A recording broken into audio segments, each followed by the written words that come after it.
Our topic today is staffing and leading a growing company. We talked about some of this topic in the past.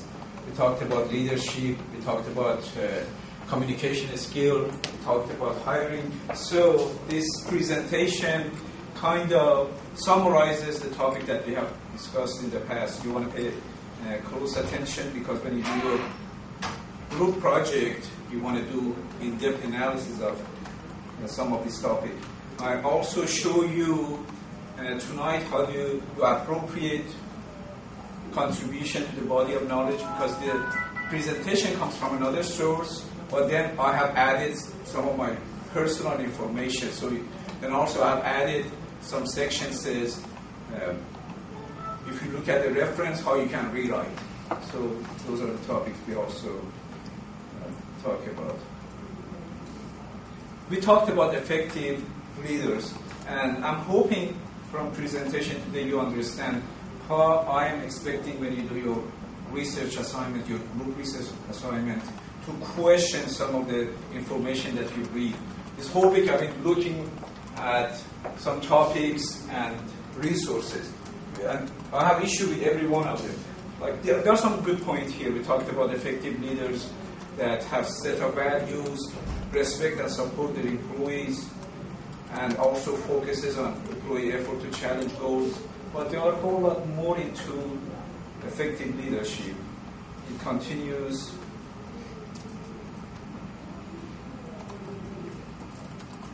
Like, if you were going to rate some of this personality, which one you think is a higher value for manager and leader? Which of these? Communication. Communication. Okay. Value risk taking. What do they mean by value risk taking? It's like calculated risks. Calculated risks. So it means that the leader have to, from the sentence, it's a value risk taking. How do you interpret that in rewrite when you do references? See, this is the source. I got this from the source. Now you need to learn how do you rewrite and how do you use. So if I ask you, so like if you read this, you have to put in your own word. So how would you rephrase value risk taking? What does it mean? Encourage risk taking. Encourage. Understand the benefits in risk taking. How it can help the company or the organization. Now, in your opinion, what does the leader have to do? What is risk taking that is important? It says value risk taking means they have to appreciate risk taking. Now, is it for risk taking for the leader himself, or herself, or for subordinates? Both. For the team. And Organization. for whole organization? Yeah, it should be like we should be taking calculated risks, and we should not be holding back from doing any new stuff. Anyone else talking about values? And celebrate worker success. What do you celebrate? How do you? You just have a party and it's just. How does it encourage them when they reach the goal? Encourage them. So what are some innovative ways? I still am hoping that from some of this topic when you do your group assignment, I'm looking for some innovative contribution, because some of these resources are very simple, and you see like on the next slide I wrote my personal. See, okay, this is my opinion. So I said my personal point in effective leadership. Now, as I said on your assignment, you always want to read, and then you want to put your own. So this is some of the pointiness. So that's what I'm looking from you when you return your group research assignment, either in presentation form or in your report. You clearly identify, just these are some from personal experience. What do I mean by willing to make personal sacrifices? These have had cornerstone of my life. what is it about personal sacrifices? What do I mean? Time. Putting in more time than just what is required.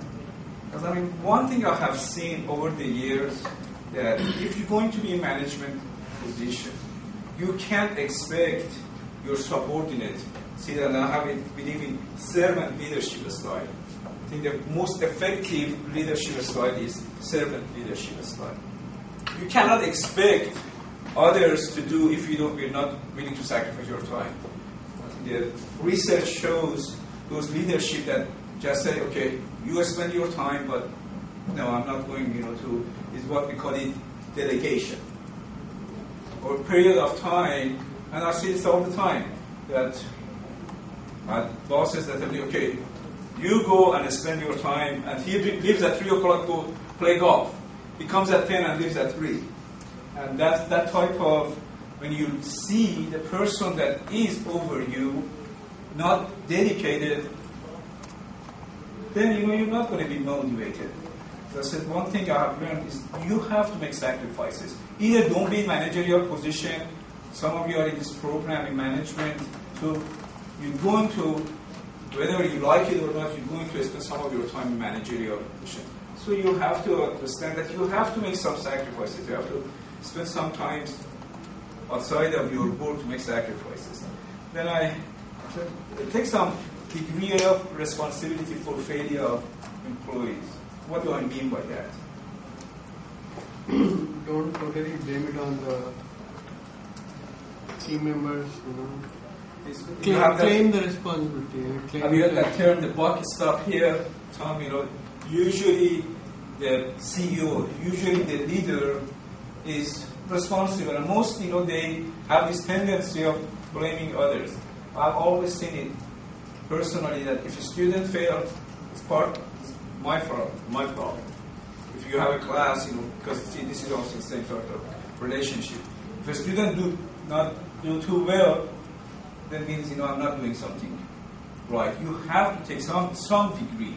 If the company is failing, if project is failing and you're manager of that project, you have to take some responsibility for that, even though the part of it could be the subordinate. But how do you balance that? How do you figure out how much of it is yours and what can you do? And see, these are the stuff I'm hoping when you come back and do your group assignment to talk about, not something from other sources, because as I said, I spend whole week reading other sources, and I have issue with some of these sources. And because there are other things that I have seen it personally, so I'm hoping you put your personal contribution and clearly identify that, so I know this is coming from you, from your team. So how do you balance that degree of responsibility?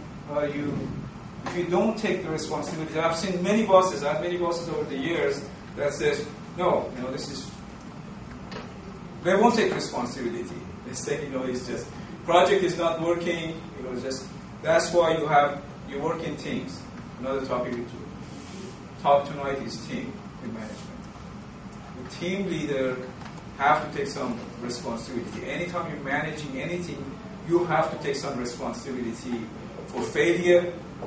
But how about the success? Good leaders, you see, I've seen it many times also, that when things are successful, the person takes the credit for what and I have seen all type of, I have run 3 companies I have worked managerial, and I had a lot of bosses over the years, and I have seen all kinds of different type of leadership. And I've seen one, that you spend the time, you do the work, and the bosses, they always, take credit. What is the drawback of that? When you're student, you're a student, do the work, you take the credit. I've seen, faculty. These are issues with ethics, other things that others, your subordinate, your delegate, do the job, and the manager take credit for those things. This is very common. And what is the problem with that type of approach? First of all, what's wrong with that is unethical. It's not fair. Somebody else does the job and you don't acknowledge, even though they're working for you. And And many times, like I have students say, okay, I don't care, it's my work, you can get credit for it. And I said, no, it's your work.